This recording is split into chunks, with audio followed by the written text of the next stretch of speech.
Today, we're uncovering 15 mind-blowing facts about Uzbekistan, the lost empire of the Silk Road that's still surprisingly affordable. From ancient cities to golden deserts, get ready for an adventure. Uzbek women are pressured to marry early. In Uzbekistan, cultural traditions and societal expectations place significant pressure on women to marry at a young age. Many families still adhere to the belief that a woman's primary role is to become a wife and mother, with marriage often viewed as a measure of success and stability. As a result, it's common for women to face subtle, or sometimes overt, pressure to wed in their early to mid-20s, particularly in rural areas where conservative values remain strong. Those who remain unmarried past their late 20s may encounter judgment, with assumptions made about their character, ambitions, or even their family's reputation. This pressure stems from deep-rooted norms where marriage is seen not just as a personal milestone, but as a social obligation. Families often play an active role in arranging introductions, tanışuv, and some still practice traditions like kalin, bride price, reinforcing the idea that marriage is a transaction between families rather than just a romantic union.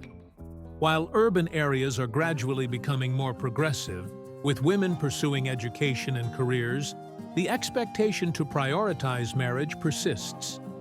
Young women who delay marriage to focus on personal goals may find themselves navigating delicate family dynamics, balancing their ambitions with the fear of disappointing loved ones.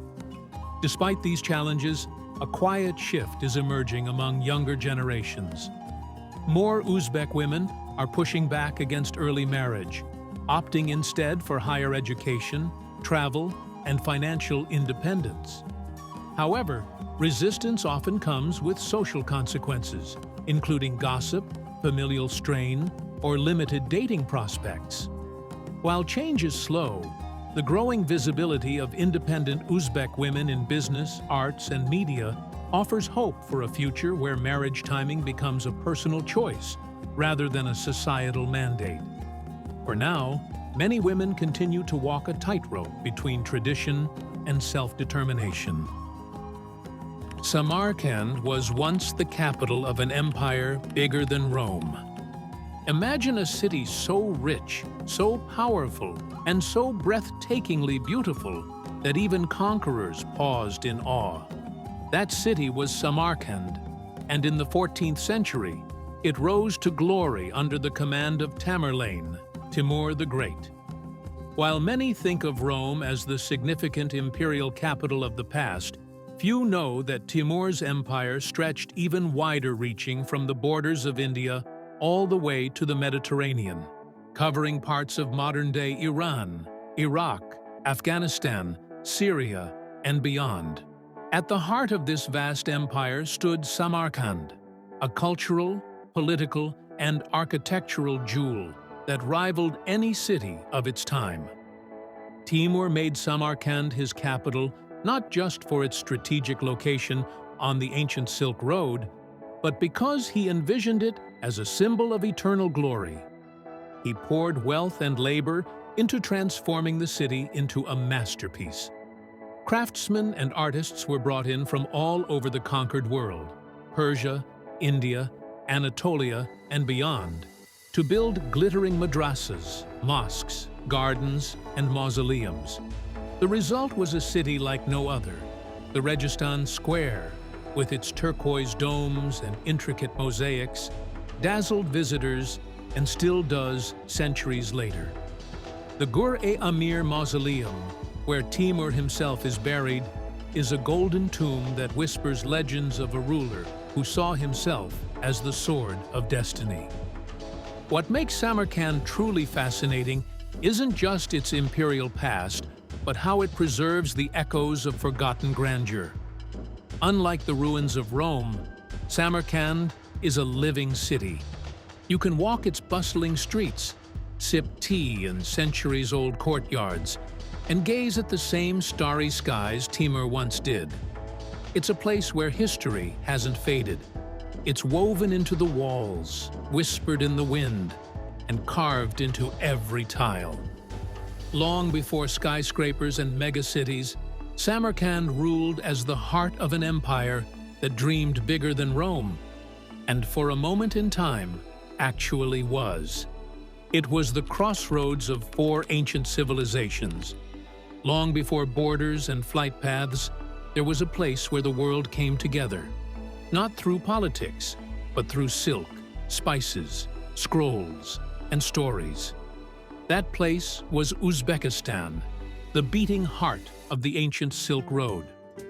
Positioned at the intersection of China, India, Persia, and the Arab world, it became a cultural crossroads unlike any other. Traders, scholars, pilgrims, and conquerors passed through cities like Samarkand, Bukhara, and Khiva, carrying goods in their caravans and ideas in their minds. With every exchange of silk or gem, something deeper was shared: language, belief, and knowledge. Uzbekistan wasn't just a stopover, it was where ideas collided and fused. Persian poetry found its way into Indian courtly literature. Chinese inventions, such as paper, met Arabic philosophy and transformed into preserved manuscripts in Uzbek madrasas. Even cuisine became a flavorful blend: noodles from the east, aromatic spices from the south, dried fruits from Persia, and the communal traditions of Arab hospitality. In marketplaces under tiled domes, you could hear multiple tongues: Turkic, Arabic, Persian, Sanskrit, spoken in harmony. Mosques, Buddhist relics, Zoroastrian fire temples, and even ancient Christian artifacts all tell stories of peaceful coexistence and exchange. What makes Uzbekistan's past even more remarkable is that it still lingers in the atmosphere today. You see it in the fusion of architectural styles, in embroidered fabrics that echo multiple artistic traditions, and in the warm hospitality of the Uzbek people who proudly carry the legacy of diversity. This country didn't just witness the world coming together, it hosted the dialogue of civilizations. Uzbekistan isn't just a map location, it's where history once converged, leaving behind a living mosaic that continues to mesmerize anyone curious enough to explore it. It's cheaper than a weekend in Europe. While travelers flock to Europe and drain their wallets in the process, few realize there's a stunning, culturally rich alternative where your money stretches further without compromising the experience. Welcome to Uzbekistan, where a full week of adventure, complete with boutique hotels, hearty traditional meals, and fast modern transport, can cost less than a long weekend in Paris or London. Imagine sipping saffron tea in an ancient courtyard, sleeping under carved wooden ceilings in a Silk Road caravanserai, and watching the sunset over a blue-tiled mosque, all without breaking the bank. In Tashkent, you can book a clean, centrally located hotel for under $40 a night. A filling meal of Plav, fresh bread, and salad costs just a few dollars. In Samarkand and Bukhara, taxi rides often cost less than a cup of coffee in London, and entrance fees to historical sites are budget-friendly, yet offer access to places that rival the grandeur of Europe's most famous landmarks. Even the high-speed Afrosiab train, connecting the country's ancient cities, provides comfort and efficiency at a fraction of what you'd pay for a train ride in Western Europe. What makes Uzbekistan even more appealing is that affordability doesn't mean sacrificing authenticity or beauty. On the contrary, it means more time to explore bazaars bursting with color, more money to spend on intricate handmade crafts, and more moments to soak in history without rushing from site to site. Whether you're a solo traveler or a family of four, Uzbekistan proves that you don't need a platinum card to travel like royalty. Here, your budget is not a limitation. It's an invitation to experience something extraordinary. While Europe is crowded and costly, Uzbekistan is a secret still waiting to be discovered.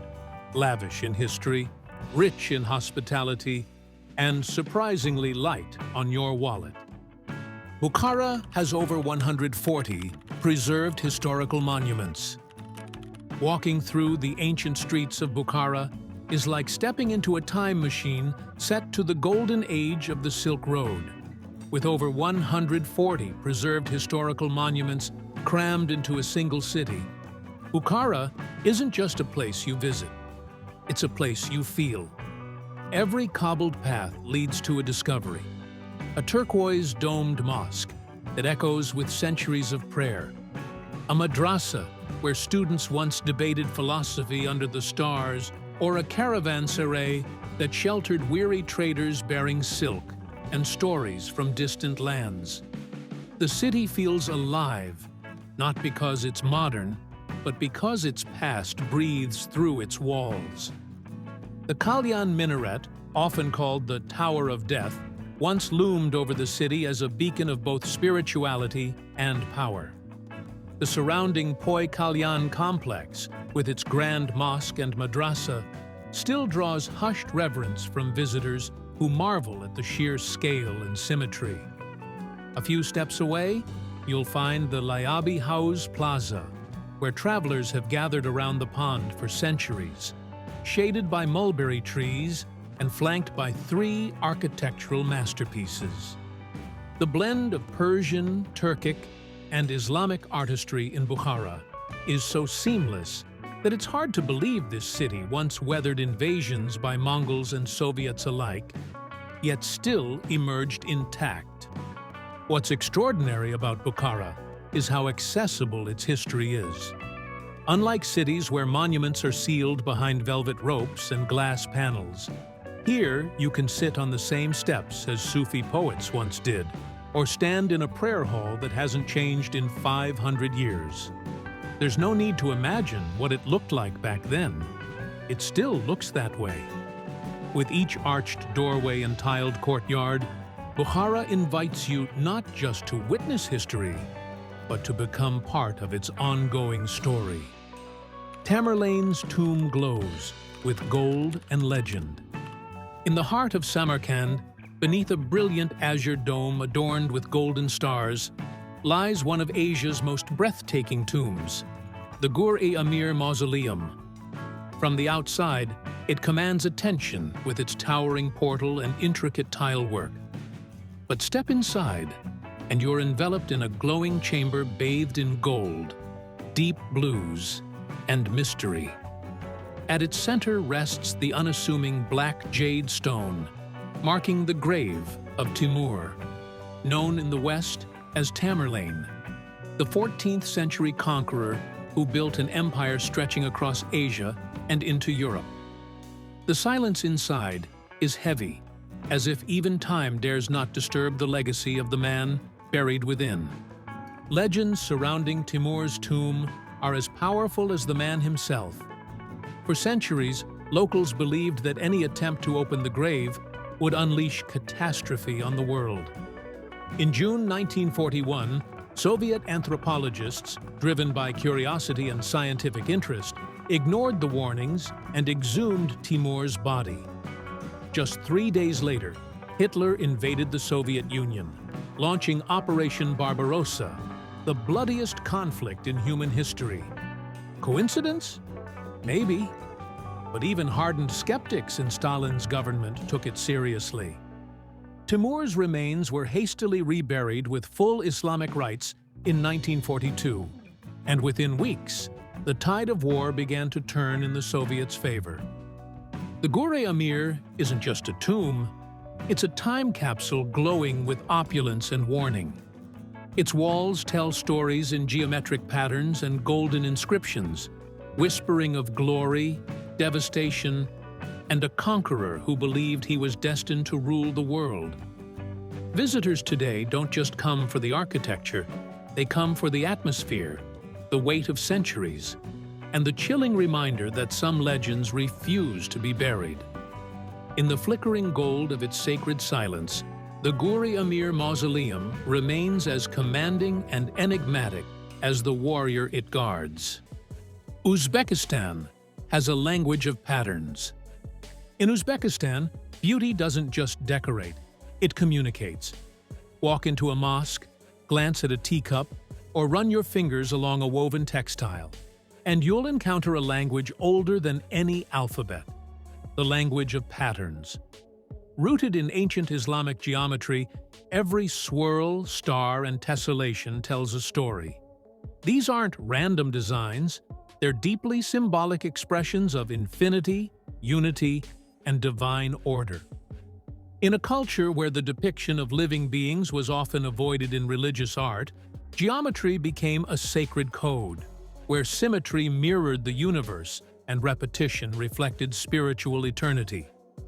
The walls of Samarkand's Registan shimmer with these coded mosaics. Deep cobalt blues, sunlit golds, and gleaming turquoises form endless arabesques and interlocking stars, drawing the eye into complex spiritual mazes. A single tile might contain a universe of meaning: 8 pointed stars symbolizing balance, rosettes suggesting paradise, or interlaced hexagons representing harmony. Ceramic plates and hand-woven Suzanis, embroidered textiles, carry similar significance. Their motifs, passed down through generations, often speak of protection, fertility, or blessings for the home. To the trained eye, an Uzbek pattern isn't just decoration, it's a message across time.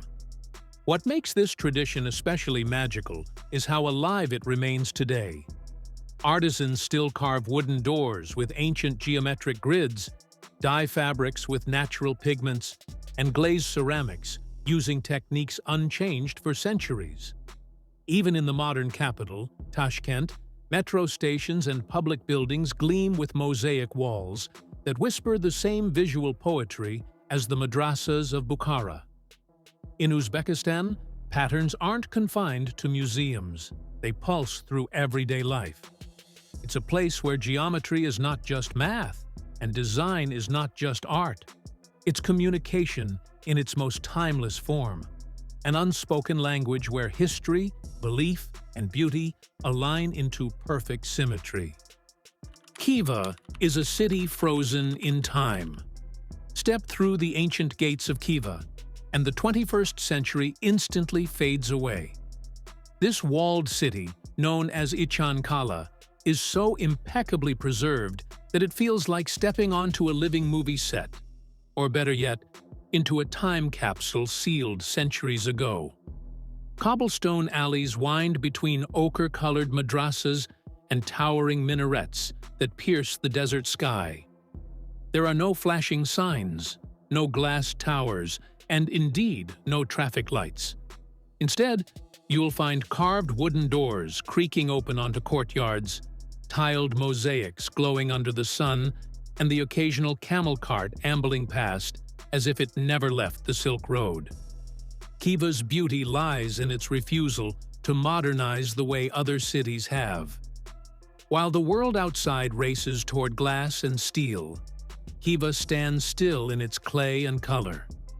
Every building within the city walls has been lovingly restored or maintained, not replaced. The Kunya Ark Fortress, once the residence of Khiva's Khans, still overlooks the city with regal defiance. The Islam Khoja minaret, with its spiral of turquoise and sand-colored tiles, remains the tallest structure in town and offers a view that hasn't changed in centuries. You can almost hear the whispers of caravan traders and storytellers as you walk the same paths they once did. What truly makes Khiva magical is how it blurs the line between museum and reality. Locals still live and work within the old city, preserving traditions just as carefully as the architecture. You might pass a craftsman etching designs into copper by hand, or a family baking bread in a clay tandoor oven. Every sound, scent, and sight pulls you deeper into the past. Khiva isn't a relic. It's a fully breathing, dust-kissed page from history, where time stopped, and somehow, everything survived. It has a bullet train, linking ancient cities. Imagine soaring through the Uzbek desert at nearly 230 kilometers per hour, not in an airplane, but on a sleek white bullet train named Afrosiyab. This high-speed marvel connects Tashkent, Samarkand, and Bukhara, three of Central Asia's most legendary cities, turning what was once a multi-day caravan journey into a smooth, scenic ride lasting mere hours. As the train glides across the steppe, vast fields and distant mountains rush past the panoramic windows, while inside, plush seats, air conditioning, and free Wi-Fi make it feel like a journey into the future without ever leaving the past behind. The Afrosiyab isn't just a train, it's a bridge between centuries. In a single day, you can sip morning coffee in cosmopolitan Tashkent, walk among turquoise domes in Samarkand by noon, and catch the golden sunset in the historic courtyards of Bukhara. There's something poetic about traveling at modern speed through ancient landscapes, where every stop tells a story. The train itself, imported from Spain and modeled after the AVE trains, runs with Swiss-like precision. Staff in crisp uniforms offer tea and snacks, and announcements are made in Uzbek, Russian, and English, making it tourist-friendly and incredibly efficient. What makes the Afrosiyab truly magical is the way it redefines time. It collapses distances that once separated great civilizations, turning travel into a seamless extension of the cultural experience. No border stress, no chaotic bus stations, just a quiet hum of wheels and the thrill of approaching the next chapter of history. Whether you're a backpacker chasing UNESCO sites or a family soaking in Silk Road grandeur, this bullet train lets you time travel in style. In a country where history towers in tile and stone, Afrosiyab is Uzbekistan's nod to the future, and it runs right on time. Plav is a national obsession. In Uzbekistan, Plav isn't just food, it's an event, a tradition, and a national obsession woven into the fabric of daily life. This iconic dish, made from rice, chunks of meat, often lamb or beef, carrots, onions, and a medley of spices, is cooked in massive cauldrons called kazans, often over open flames. Every family has their own recipe, passed down like an heirloom, and every region claims theirs is the best. It's not unusual for Plav to be the centerpiece of weddings, funerals, holidays, and even business meetings. In fact, in Uzbekistan, no serious occasion happens without a plate of Plav on the table. Nowhere is this love for Plav more evident than in Tashkent's Central Asian Plav Center, a culinary marvel that feeds over 1,000 people daily. Here, enormous cast-iron cauldrons bubble away outdoors, each one big enough to cook a meal for hundreds. Chefs with years of experience stir the rice with long wooden paddles as clouds of fragrant steam rise into the air. The rhythm is almost ceremonial. Garlic bulbs are nestled whole into the mixture, quail eggs and chickpeas sometimes added for flair, and raisins or barberries introduced for subtle sweetness. Watching it cook is as mesmerizing as tasting it. What makes Plav so universally beloved is its ability to connect people. It's hearty, flavorful, and deeply satisfying. But more than that, it brings everyone to the same table. A construction worker and a CEO might sit side by side at the Plav Center, sharing the same dish from the same communal tray. In Uzbekistan, Plav is not just a meal, it's identity, hospitality, and pride served with a ladle. One bite, and you'll understand why a whole nation revolves around this golden, glistening plate of tradition. Zoroastrian fire temples once lit these lands.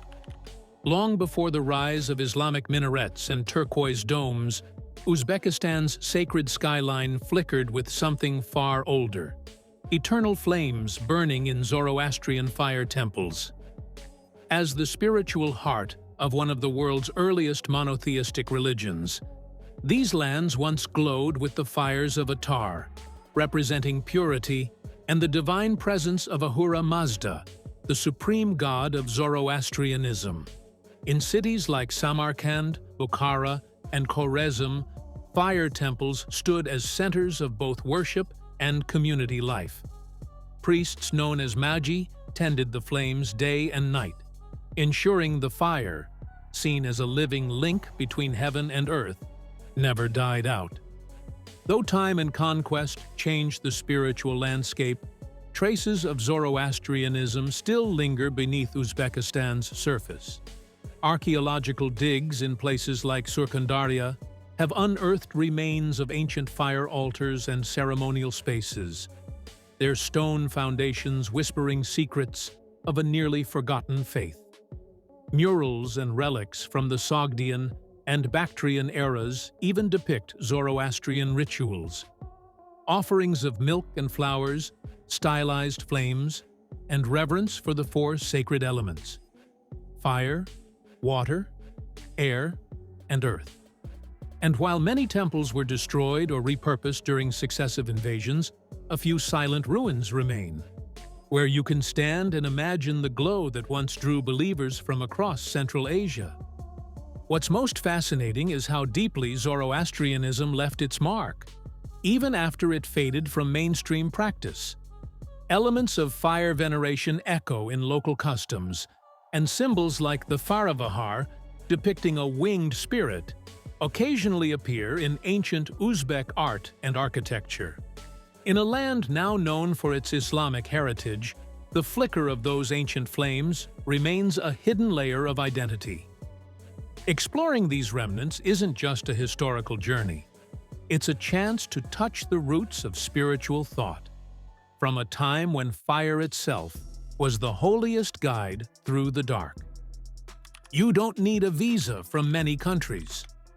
Uzbekistan used to be one of the Silk Road's most mysterious and hard-to-reach gems. Today, it's one of the easiest places to visit in Central Asia.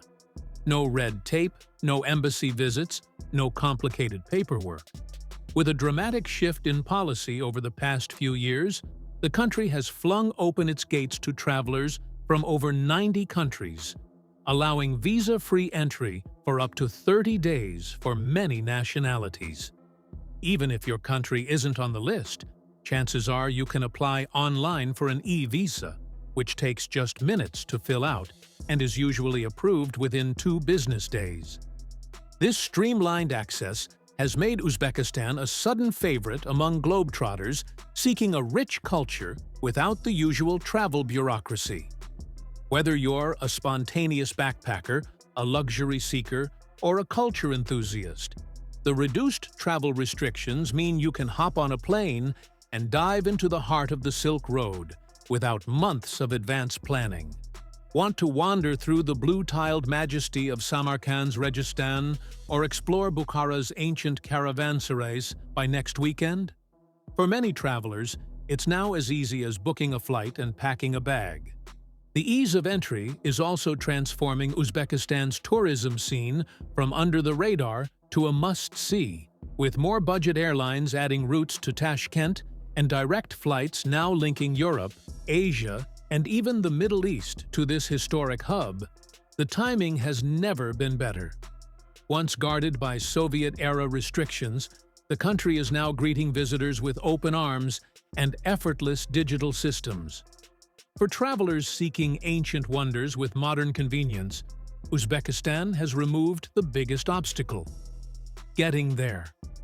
And with that hurdle gone, there's nothing stopping you from exploring its sun-drenched cities, timeless architecture, and warm, hospitable soul. You can see puppet shows with centuries of history. Tucked away in dimly lit courtyards and small theaters across Uzbekistan, puppets still dance to the rhythm of centuries-old stories. Uzbek puppetry, known locally as kurgak or karachin, is more than entertainment. It's a living archive of the nation's humor, history, and moral wisdom. These aren't just toys for children. Each puppet, hand-carved from wood and painted with intricate detail, becomes a sharp-tongued character that brings ancient tales and real historical figures to life. In places like Bukhara and Khiva, traditional puppet shows still unfold in the same way they did centuries ago, complete with comic mischief, social satire, and clever wordplay. The stories often blend myth, folklore, and sly political commentary. One moment, you'll meet a clever trickster outsmarting a greedy merchant, and the next, a brave heroine outwitting a tyrant.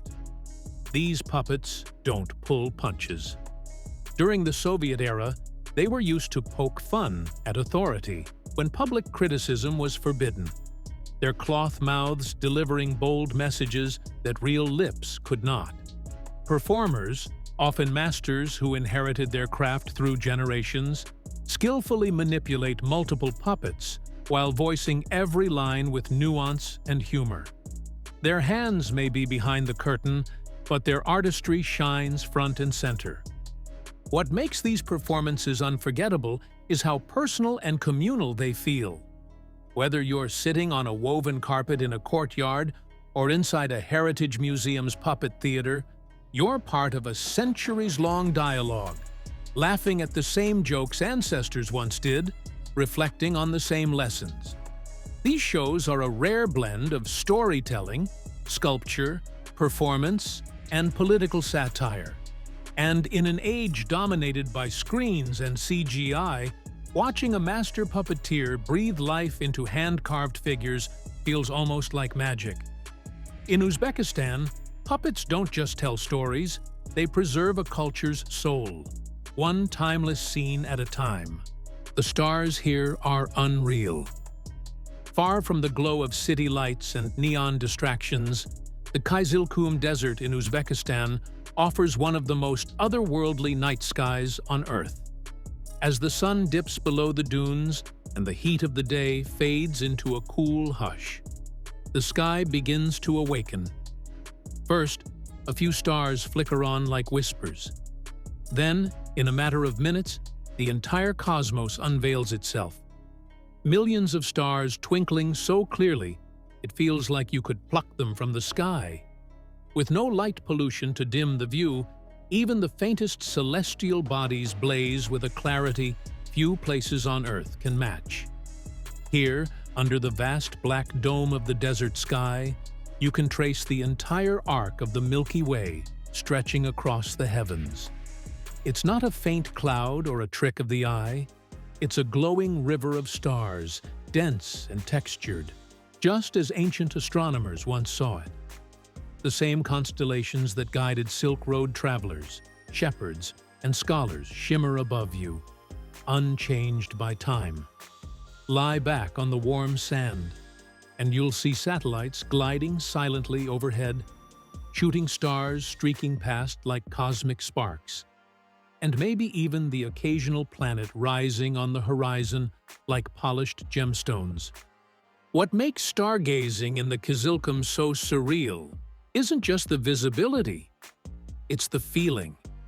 There's a humbling silence, a timelessness that wraps around you like a blanket. You're not just observing space, you're part of a continuum, sharing the sky with civilizations long gone. In a world that rarely slows down, this desert invites you to pause and look up. It's a view so pure, so infinite, that for a moment, nothing else matters. The stars don't just shine in the Kizilkum, they speak, and the silence is unforgettable. Local markets are living museums. Step into Chorsu Bazaar in Tashkent, and you're immediately immersed in a vibrant tapestry of sights, sounds, and scents that have remained largely unchanged for centuries. This sprawling market is more than just a place to shop. It's a living museum where tradition and daily life intertwine seamlessly. Under its iconic domed roof, vendors proudly display mountains of colorful spices, glistening fresh fruits, hand-woven textiles, and intricately embroidered hats that tell stories of Uzbekistan's rich cultural heritage. The air buzzes with the lively chatter of traders bargaining, the rhythmic clatter of scales weighing goods, and the tempting aroma of freshly baked bread mingling with fragrant herbs. Every stall at Chorsu offers a glimpse into the past. Pottery crafted by skilled artisans sits side by side with modern wares. But it's the age-old techniques behind these creations that capture the imagination. In one corner, a vendor patiently demonstrates how to shape dough for traditional naan bread, while just a few steps away, colorful melons and pomegranates spill from wooden crates, their juicy sweetness promising relief from the summer heat. The bazaar's intricate rugs and silk scarves aren't just souvenirs. They are woven records of centuries-old patterns passed down through generations, each motif a symbol of identity and pride. What makes bazaars like Chorsu truly magical is how they continue to thrive as hubs of community life. Beyond commerce, they are places where neighbors meet, stories are exchanged, and traditions are kept alive. Locals and visitors alike wander through this bustling maze, not just to buy, but to connect with a living heritage. Here, the past isn't confined to history books. It's a daily celebration of culture, resilience, and the enduring spirit of Uzbekistan.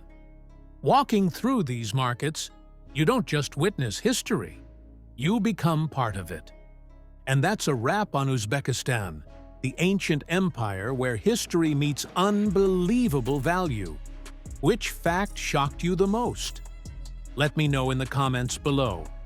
If you're craving more hidden gems and budget-friendly adventures, smash that like button, subscribe, and hit the bell so you never miss an epic journey.